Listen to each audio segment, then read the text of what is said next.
Ever dreamed of soaring through the air on a Nimbus 2000, of catching the golden snitch and winning the Quidditch Cup? Well, get ready because today we are diving headfirst into the magical world of Harry Potter. We're crafting something truly special, a letter from the one and only Professor Minerva McGonagall herself, inviting Harry to a Quidditch match. And that's not all. We are doing it with a touch of Smarty Penman magic. Buckle up because this is going to be incredible. As I put into paper, watch the magic unfold. But first, let's see the scene. Because every great story begins with a name, and this one, well, it belongs to Smarty Penman. First thing first, we need to set the stage. What's a magical letter without the perfect branding? Here, we're carefully painting the Smarty Penman logo. Clean lines, vibrant colors, just like our ink. Smarty Penman for the Incredibles. Remember that slogan because it's more than just words. It's a promise of quality and creativity. And now, the moment you've been waiting for, the slogan that captures the heart of every writer, dreamer, and creator. For the Incredibles. Feel that? That's the power of pure creativity. Bold, unstoppable, and uniquely you.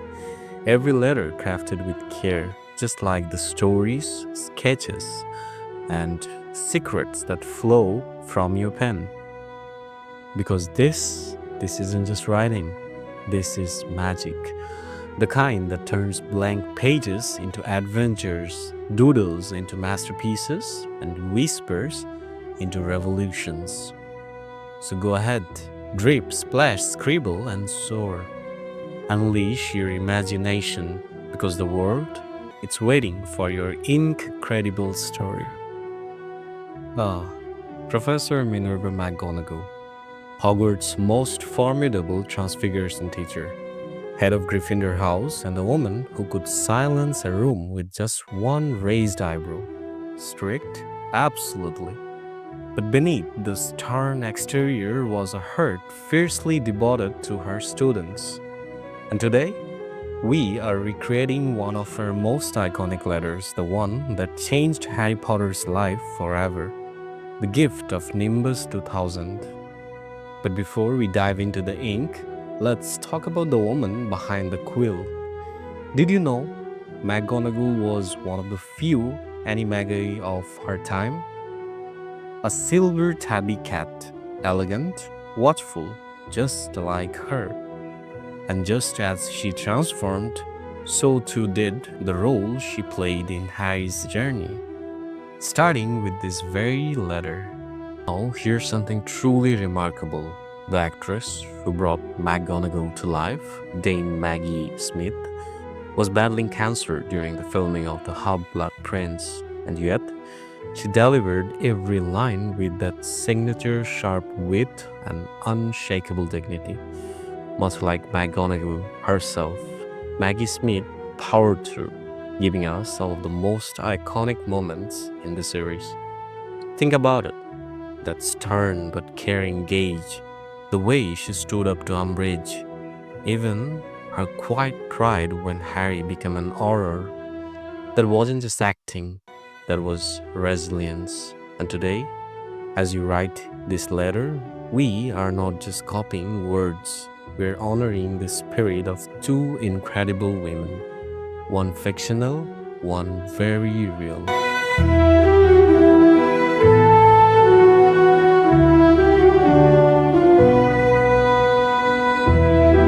Now, let's talk about the star of this letter, the Nimbus 2000, Harry's very first broomstick, a symbol of trust from McGonagall herself. Imagine being 11 years old, opening this letter and realizing you have just been given one of the fastest racing brooms in the wizarding world. Fun fact, the Nimbus 2000 wasn't just any broom, it was the broom, so advanced that it made older models look like twigs with handles. And McGonagall didn't just give it to Harry out of kindness, no, this was strategy. She saw talent and she knew this kid was going to be the youngest seeker in a century. Speaking of seekers, let's talk Quidditch. Did you know this sport has been played at Hogwarts for over 1,000 years? That's right, long before Harry ever caught the golden snitch. Witches and wizards were zooming through the air, dodging bludgers and perfecting the art of aerial chaos. And here's a wild fact.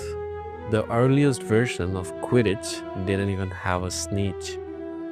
Player just chased a tiny enchanted bird called a golden sneejet.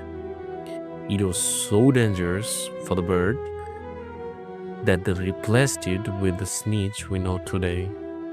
Thank Merlin for small mercies. Now, imagine this, a Quidditch match that lasted 3 months. That's right, 3 whole months of flying, scoring, and desperately searching for the snitch. The players had to be subbed out, tents were set up around the pitch, and rumor has it that the snitch was laughing at them by the end. What caused this marathon match? A notorious tricky snitch and 2 seekers who refused to give up. It's the kind of dedication that would make McGonagall nod in approval. Though she'd probably add, but next time, try to be efficient. Here's where things get really fun. Quidditch isn't just for wizards anymore. After Harry Potter took the world by storm, muggles, yes, real people, started playing their own version. No flying, sure, but they do run with brooms between their legs, toss quaffles, and even have snitches. Real people dressed in gold darting around the field. There are now international Quidditch leagues, World Cups, and even debates about whether the snitch should be worth so many pounds. Sound familiar? Some things truly are universal, even if we muggles have to keep our feet on the ground. Now, back to our favorite Transfiguration professor. For all her strictness, McGonagall had moments that revealed her softer side. Remember when she gave Harry the Nimbus 2000? She didn't just hand it to him in front of everyone. She sent it discreetly, knowing the Dursleys would never allow it. Or that time she literally cheered, "Give it up for Gryffindor," after Harry's first match. McGonagall wasn't just a teacher, she was a mentor, a protector, and secretly the biggest Quidditch fan in the castle. As we near the end of McGonagall's letter, let's pause and think, what must it have felt like for Harry to receive this? A boy who grew up with hand-me-down socks suddenly handed a Nimbus 2000. Not just a broomstick, a statement, "You belong here." That's the power of a well-written letter. It's not just ink, it's a portkey to a new destiny. And McGonagall, she knew exactly what she was doing. Now, no Hogwarts letter is complete without its seal, the wax, the crest. McGonagall's would have been pressed with Gryffindor's lion, no doubt. But here's a fun fact. In the film, they used real wax seals for authenticity, and if you listen closely, you can almost hear the pop of magic as Harry breaks it open. Today, we are adding our own flourish. No enchanted wax, but something just as special. Before we sign off, let's talk about the real hero of this letter, the Nimbus 2000. A broom so fast, it made Oliver Wood weep. A design so sleek, even Malfoy was jealous. But beyond the specs, it represented trust. McGonagall didn't consult Dumbledore. She didn't ask permission. She saw talent and acted. That's the mark of a great teacher. And today, we honor that boldness, first with ink, then with, well, here we'll see. Now, let's take a moment to appreciate the art of wizarding correspondence. In the Muggle world, we have emails and texts, but at Hogwarts, every letter is a masterpiece. The flourish of P, the sharp edge of an M, each stroke carries intention, just like spellwork. Fun fact, the Hogwarts crest on official letters isn't just stamped, it's charmed to shimmer slightly when opened. A tiny detail, but oh, what a difference it makes. And today, we are waving that same magic into every word. Ah, the signature, the most powerful part of any letter, and McGonagall's, a sharp, no-nonsense aim with a tail so precise it could double as a transfiguration diagram. But here's a little secret. Actors like Maggie Smith often develop their character's signature separately from their own. That means somewhere out there, there's a real McGonagall autograph, crafted just for the films. Today, we are honoring that tradition, but instead of a quill, we are using something extra special. But before we sign, let's take a moment for this. A pilot Perera pen, a gorgeous gift from my student Labib. Funny how life works, isn't it? It was Labib who first handed me that own copy of Harry Potter, sparking this entire journey.